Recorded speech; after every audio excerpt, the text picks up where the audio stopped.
Spoken to the Saudi leader, and that the Saudi leader, and the president repeated this a number of times, firmly denies involvement in Jamal Khashoggi's killing, and the president citing that as evidence, apparently, the firmness of the denial, recalling his comments about Vladimir Putin's firm denials about interference in the U.S. election. That, of course, despite U.S. intelligence to the contrary. The president also saying there before he walked away that things with North Korea coming along very well. I want to bring back Ambassador Robert Jordan. He was ambassador to Saudi Arabia during the Bush administration and just after 9/11. Ambassador, as you listen to the president's comments there, accepting in effect at face value Saudi denials of involvement, does that signal to Saudi Arabia and to others that the president is giving them a pass on this?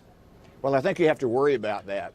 But let's remember, this is the same King Salman who told me right after 9/11 that the 9/11 attacks were an Israeli plot. And he said that firmly. Did I believe that? Of course not. So I don't think you can go in with wide-eyed acceptance of anything some of these world leaders say. It's also, by the way, quite possible that King Salman didn't know about this. It was in the hands of his son, the Crown Prince. But nonetheless, I think we've got to have a thorough investigation. The Saudi delay of 13 days has made it all the harder to find forensic evidence, I suspect. The cleaning crews made it harder. But you have to look at the pattern, and you have to look at the circumstances of the 15 hitmen coming, the 2 private airplanes, and be able to draw some conclusions with what we can find.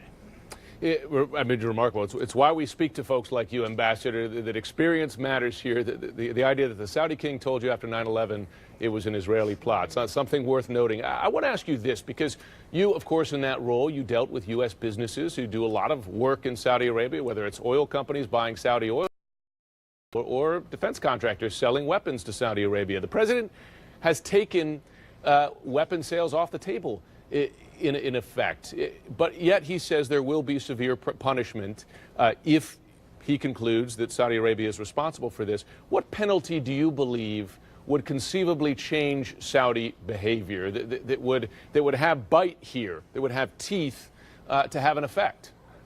Well, I think there's a range of sanctions. First of all, I think the private sector can play a big role here. This conference scheduled for Riyadh next week is likely to turn out to be a disaster. People like Jamie Dimon backing out, I certainly hope Schwartzman and Dina Powell and others also back out.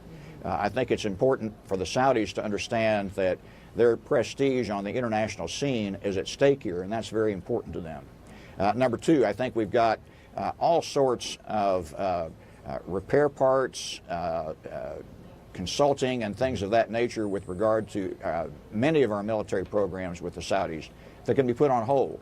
If the U.S. and the Brits, for example, denied further spare parts and mid-air refueling to the Saudis, their Air Force would be grounded in about 2 days. So we don't have to have $110 billion of new contracts in order to have leverage over the Saudis, and they would be desperate to receive assistance from us. Interesting, Marco Rubio made that very point. He said that arms deals are, in effect, because of those long-term relationships, spare parts, et cetera, support, they're a means of exerting influence with allies and partners, et cetera. Final point, if I can, for you, because you mentioned boycotting this conference, this Davos in the desert, as it's being called, this week.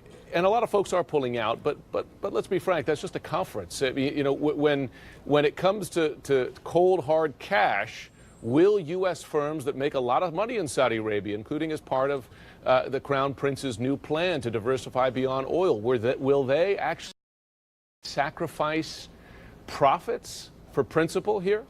Well, I think it's not merely profits for principle. I think they also have a reputational damage that they're putting at risk here. So I think their boards of directors and their shareholders are going to have a say in this. They need to be sure that they're doing business with the right people. If they wanted to have massive lucrative contracts with North Korea, I don't think their shareholders and directors would stand for it. And this may be cascading down into some kind of a similar situation. Ambassador Rod